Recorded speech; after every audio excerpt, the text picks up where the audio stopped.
आपका स्वागत है इस वीडियो में। मेरा नाम है देवेंद्र, मैं सांकरी का रहने वाला हूँ। मैंने ट्रैकिंग में एज अ ट्रैक लीडर 12 साल काम किया है। तो इस वीडियो में हम एक महत्वपूर्ण टॉपिक में बात करने जा रहे हैं, जो कि ट्रैकिंग के लिए काफ़ी महत्वपूर्ण चीज़ें हैं। आप यहाँ पे ये सामान देख रहे हैं, जो कि ट्रैकिंग के लिए काफ़ी बहुत ज़रूरी चीज़ें हैं। काफ़ी सारे ट्रैकर फर्स्ट टाइमर होते हैं, जिनको ये पता नहीं होता कि ट्रैकिंग में यूजुअली क्या चीज़ें ले जानी है। जिन्होंने तो काफ़ी सारे ट्रैक कर रखे हैं, उनको तो पता है कि हमें क्या क्या चीज़ें ले जानी है।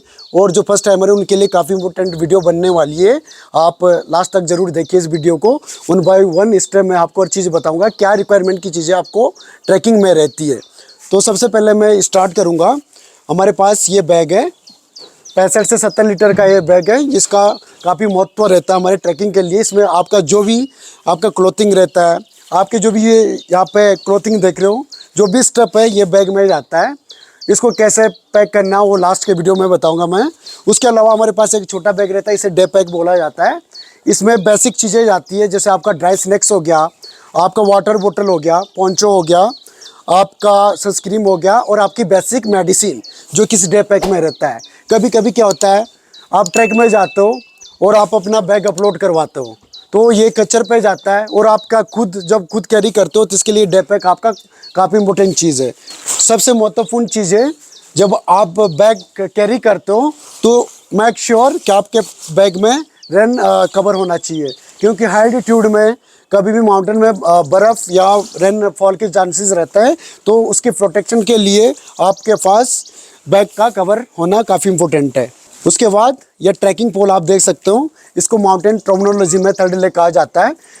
असेंड में इसका लेंथ शॉर्ट हो जाता है, जब डिसेंड में उतरते हैं तो इसका लेंथ बढ़ जाता है, क्योंकि डिसेंड में सबसे ज़्यादा प्रेशर नीज और टोज पे पड़ता है। तो इसका महत्व भी काफ़ी ज़रूरी है। आई होप यदि आप 2 ट्रैक पोल लेते हो तो काफ़ी ज़रूरी है, यदि जिसके पास एक है तो एक से भी काम चल जाएगा। उसके बाद आप देख सकते हैं मैट्रेस है और स्लीपिंग बैग। यदि आप किसी ऑर्गेनाइजेशन के साथ आप ट्रैकिंग करते हो तो इसकी ज़रूरत नहीं है, क्योंकि वही प्रोवाइड करते हैं।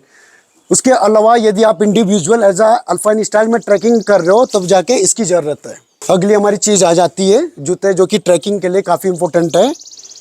ये सबसे पहले वाटर प्रूफ होना चाहिए और इसका ग्रिप प्रॉपर होना चाहिए, क्योंकि जब आप असेंड और डिसेंड में उतरते हो तो सबसे इम्पोर्टेंट आपका ग्रिप, जो कि इसके आप डायरेक्शन देख सकते हो।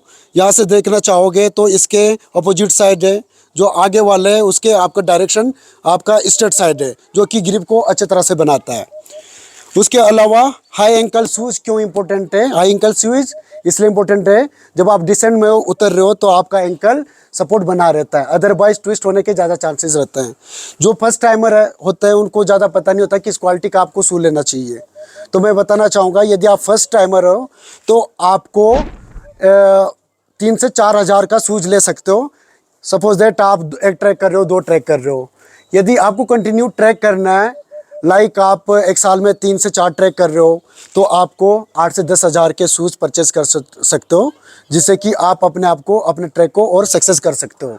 तो ये शू काफ़ी इम्पोर्टेंट है आप लोगों के लिए। अगली चीज़ आ जाती है हमारी कि रिक्वायरमेंट की क्या चीज़ें हम ट्रैकिंग में ले जाते हैं, जो कि क्लोथिंग आपको दिख रहे हैं यहाँ पे। तो 1 बाय 1 स्टेप में बताना चाहूँगा कि आपको क्या रिक्वायरमेंट की चीज़ें।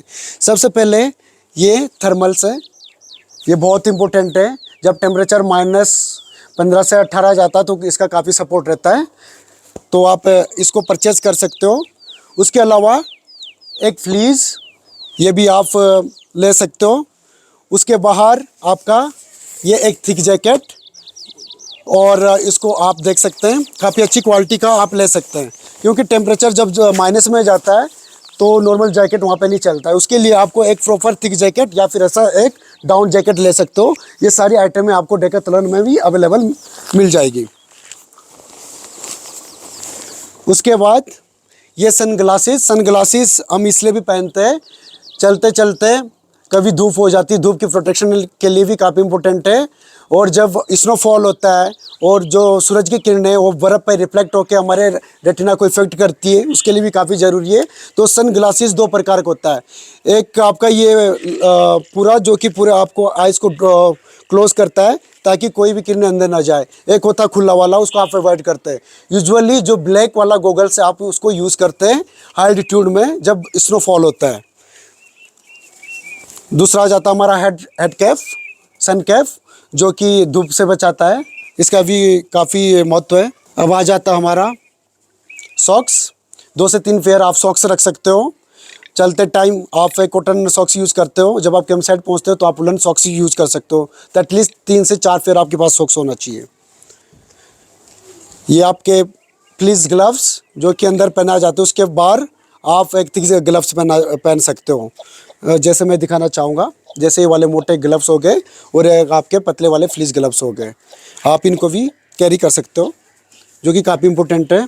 तो ये नेक्स्ट हो गया हमारा नेक वार्म अप, जो कि आपका जो नेक है उसको वार्म रखता है। और ये आप आ गया वुलन कैप, जो पूरा आपका हेड को कवर करता है। मॉर्निंग इवनिंग में यूजुअली इन दोनों की काफ़ी आवश्यकता पड़ती है। और सबसे इम्पोर्टेंट पोंचो, क्योंकि हाई एल्टीट्यूड में कहीं पे भी हर 5 मिनट में वेदर चेंज हो जाता है और स्नोफॉल और बारिश की ज़्यादा चांसेस रहते हैं। तो इसको आपको 100% रखना ही होगा। तो मैं आपको दिखा सकता हूँ कि पोंचो कैसे होता है, क्योंकि जो फर्स्ट टाइमर होता है उनको पता नहीं रहता कि पोंचो क्या होता है। तो मैं आपको एक बार इसको पूरा ओपन करके दिखा सकता हूँ। ये नॉर्मली ऐसा रहता है। ये आपकी हुडी हो गई और इसके आपके आर्म्स हो गए। ओके, ये आपके पूरे बैग पैक को भी कवर करता है। तो इसका 100% आपको इसको कैरी करना है। उसके अलावा आप ये देख सकते हो बेसिक मेडिसिन, ये आप रख सकते हो अपने पास। और आपकी कुछ भी पर्सनल मेडिसिन होती है वो आपको भी रखना काफ़ी ज़रूरी है। उसके अलावा ये हेड टॉर्च हो गया, हेड टॉर्च या फिर हेड लैम्प, इसको भी आप अपने पास कैरी करना बहुत ज़रूरी है, क्योंकि रात के समय जब वॉशरूम इधर उधर जाना होता है तो इसका काफ़ी बहुत ज़रूरी इस्तेमाल किया जाता है। उसके अलावा क्योंकि हाई एल्टीट्यूड में क्या होता है, इलेक्ट्रिसिटी नहीं होती है, तो ये आप सोलर पैनल देख सकते हो जो आप अपने बैग में भी ऐसे हुक करके टांग सकते हो। और चलते चलते आपका पावर बैंक हो गया, मोबाइल हो गया, वो पूरा चार्ज हो सकता है होता है। तो आपको इसको भी कैरी कर सकते हो। उसके अलावा वाटर बोतल, एटलीस्ट 2 वाटर बोतल होना चाहिए। कभी क्या होता है किसी ट्रक में पानी रहता है, किसी ट्रक में पानी नहीं रहता, तो इसलिए आपके पास वाटर बोतल होना ज़रूरी है। और ये हो गया आपका फ्लास्क, मग, चाय कॉफ़ी, आप उसके इस्तेमाल के लिए आप इसको रख सकते हैं। तो अगली चीज़ हमारे आ जाती है सनस्क्रीन, क्योंकि क्या होता है धूप की प्रोटेक्शन के लिए हम इसको इस्तेमाल करते हैं। तो जब आप इसको यूज़ करते हैं तो धूप निकलने से आधा घंटे पहले इसको आपको यूज़ करना है। यदि आप ऑन द वे यूज़ कर रहे हो तो इसका कोई असर नहीं पड़ेगा। तो सन से निकलने से पहले आधा घंटा इसको अप्लाई करना है। यह है बॉडी लोशन। और जो क्या होता है एल्टीट्यूड में हमारे हाथ, हमारा मुंह पूरा ड्राई हो जाता है, उसको सॉफ्ट रखने के लिए आप इसका इस्तेमाल कर सकते हो। और ये लिप बाम काफ़ी इंपॉर्टेंट चीज़ है, क्योंकि हमारे लिप्स डिहाइड्रेट के कारण सूख जाते हैं। तो उसके यूज़ के लिए आपको इस लिप बाम का भी होना काफ़ी ज़रूरी है। माइक्रो स्पाइक में, जो कि काफ़ी ज़रूरी है हाई एल्टीट्यूड या लो एल्टीट्यूड जहाँ पे स्नो ज़्यादा होता है, इसको हार्ड स्नो के लिए यूज़ किया जाता है। एक होता है माइक्रो स्पाइक, एक होता है क्रैम्पोन। क्रैम्पोन क्या होता है, जब एक्सपीडिशन होता है वो एडजस्टेबल रहता है, शू के अकॉर्डिंग उसे एडजस्ट कर सकते हो। लेकिन ये माइक्रो स्पाइक आपको 100% ग्रिप बनाता है ऑन स्नो पे। तो इसका ये टीथ देख सकते हो आप, इसके 10 से 12 टीथ होते हैं, जो कि ये टीथ स्नो में ग्रिप बनाते हैं और फिसलने से सुरक्षा रखते हैं। तो इसका भी काफ़ी महत्व है चेकलिस्ट में। और ये लास्ट गेटर्स इसलिए हम इस्तेमाल करते हैं ताकि स्नो हमारे शू के अंदर ना रहे, क्योंकि यदि शू के अंदर स्नो चला जाता है तो फ्रॉस्ट फाइट के काफ़ी चांसेस रहते हैं। तो उसके प्रोटेक्शन के लिए ये गेटर्स यूज़ होता है। तो इसका भी काफ़ी महत्व है इस चेकलिस्ट के लिए। अब हम बात करते हैं कि बैग पैकिंग कैसे करनी है, जो कि काफ़ी इंपॉर्टेंट है किसी भी ट्रैक के लिए। क्योंकि काफ़ी सारे लोग क्या करते हैं, काफ़ी अननेसेसरी चीज़ें लेके जाते हैं जो रिक्वायरमेंट की चीज़ें नहीं होती है। तो जो रिक्वायरमेंट की चीज़ है वही आपको बैग पैकिंग में करनी है। तो कैसे करनी है, यूजुअली हम बैग को 3 पार्ट में डिवाइड करते हैं, ABC। A means accessibility, B for balance, C for compression. तो एक्सेसिबिलिटी के लिए सबसे इम्पोर्टेंट रहता है आपका जो यहाँ पे देख रहे हो, इसे बोलता है रेंजर रोल। तो रेंजर रोल कैसे करते हैं, 1 बाई 1 स्टेप मैं आपको बताऊंगा। ये हमारे पास एक हुड है, इसको कैसे रेंजर रोल करना है 1 बाई 1 स्टेप मैं आपको इसको बताऊंगा, जो कि काफ़ी इम्पोर्टेंट है, जिससे कि आपका वे का जो कम्पैक्ट है वो बना रहे। तो रेंजर रोल का स्टेप मैं 1 बाई 1 बताऊंगा आपको। ये हमने हुड लिया, सबसे पहले ये एक फोल्ड हमने ऐसा लिया, उसके बाद ये दूसरा फोल्ड, फिर इसके बॉटम से इसको टाइटली रोल करना है। फिर उसके बाद ये हुड्डी बच जाती है, इस हुड्डी से इसको कवर करना है। ये हो गया आपका हुड्डी। उसके अलावा टी शर्ट को कैसे रेंजर रोल करना है, सबसे पहले एक नॉर्मल टी शर्ट लिया, इसको हल्का यहाँ से फोल्ड किया, ये दिख रहा है आपको फोल्ड। उसके बाद ये एक फोल्ड लिया और ये एक फोल्ड ये आ गया। देन उसके बाद इसको टाइटली फोल्ड, और यहाँ पे पॉकेट दिख रहा है, इस पॉकेट को ऐसे कवर करना है। ये टी शर्ट आपका पैक हो गया। अब मैं बताने जा रहा हूँ कि टॉवल को कैसे रोल करना है, जो कि डेकाथलॉन का टॉवल है। और सबसे पहले इसको ऐसे फोल्ड किया, नेक्स्ट फोल्ड, उसके बाद इसको भी टाइटली रोल करके यहाँ पे लूप बना है, नॉर्मली इस लूप पे इसको ऐसे एडजस्ट करके रख देना है। तो उसके बाद जैसे रोल हो जाता है तो ABC बताया था, जैसे मैंने, F for accessibility, B for balance, C for compression. तो सबसे पहले जो आपका नीचे आएगा लाइट आइटम रहेगा, जो आपको यूज वाली चीज़ें नहीं है, वो सबसे नीचे रहेगा बॉटम पार्ट में। जैसे आपका डाउन जैकेट हो गया, क्योंकि चलते टाइम डाउन जैकेट का कोई यूज नहीं होता है। देन उसके वाला आपका ट्राउज़र हो गया, इस टाइप का ट्राउज़र आप दो रख सकते हो, 2 से 3 रख सकते हो। उसके अलावा टी शर्ट हो गई आपका, जो कि बॉटम में रहेगा। मिडिल में आगे आपका हैवी आइटम लाइक आपका कैमरा, पावर बैंक, इस प्रकार की तमाम चीज़ें आपकी बीच में, क्योंकि 60% बॉडी वेट आपका वेस्ट पे रहता है, तो आपको उसको मिडिल पे रखना है।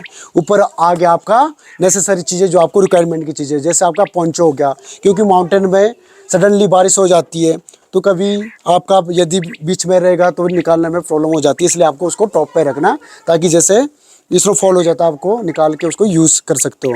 इस बैग का आप टॉप पार्ट पे मेडिकल किट हो गया आपका, ग्लव्स हो गया, सनस्क्रीन हो गया, ये आपके उसके टॉप पार्ट पे रहेगा। और ये 2 पॉकेट आप देख सकते हो इस बैग के, यहाँ पे आपके वाटर बोतल को रख सकते हैं, ताकि ये एक्सेस रहे निकालने में, ऐसा नहीं कि आपने कहीं पे भी रखा है। तो ये दोनों वाटर बोतल आपके एक ही साइड है, एक ही साइड है। तो दोनों वाटर बोतल, सपोज डेट 2 सिप इस वाले बोतल से मारो, 2 सिप इस बोतल से मारो, ताकि आपका बैग पैक का जो बैलेंस है वो बना रहे। तो जैसे आपका बैग पैक हो जाता है, यदि वो स्ट्रेट रहता है तो समझ लीजिएगा कि आपकी बैग पैकिंग प्रॉपर है।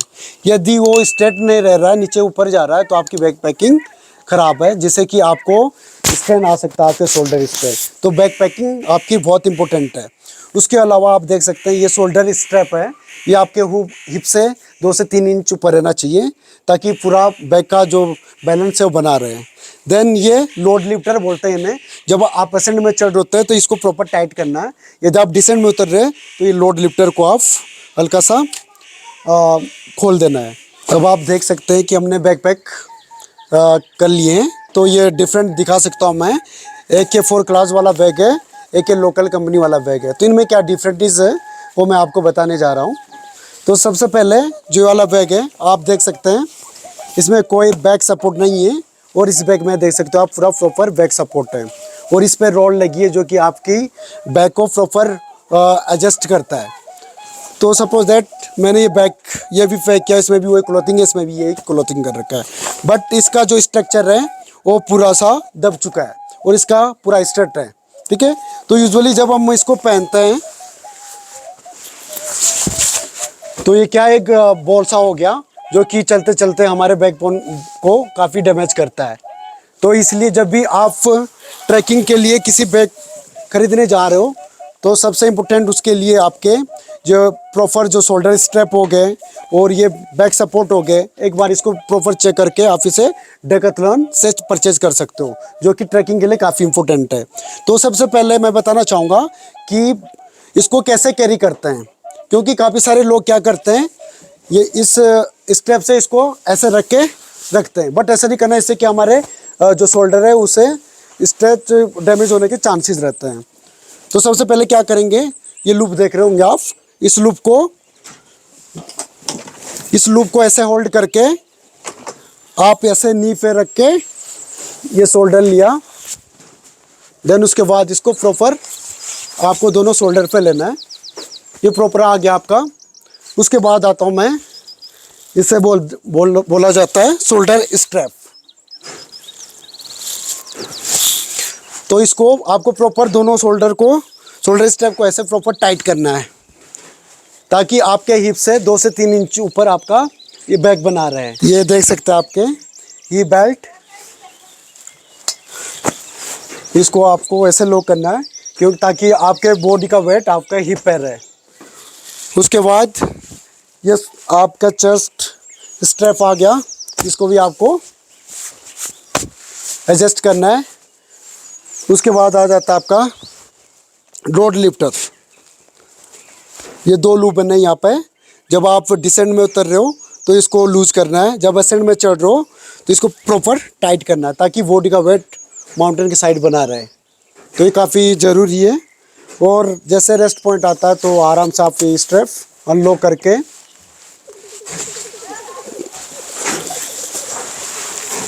ऐसे रख सकते हैं। उम्मीद करता हूँ मेरे द्वारा दी गई जानकारी आपको मदद करेगी। ट्रैकिंग से रिलेटेड यदि आपको कोई भी गियर लेना है तो आप डेकाथलॉन लुक कर सकते हैं। और अधिक जानकारी के लिए यदि आप ट्रैकिंग करना चाहते हो उत्तराखंड, कश्मीर, हिमाचल, घर की दून हो गया, केदारकांठा, वाली पास, बड़ा सुपास, तो हमारी वेबसाइट को विजिट कर सकते हैं www.ridetrack.in। Thank you.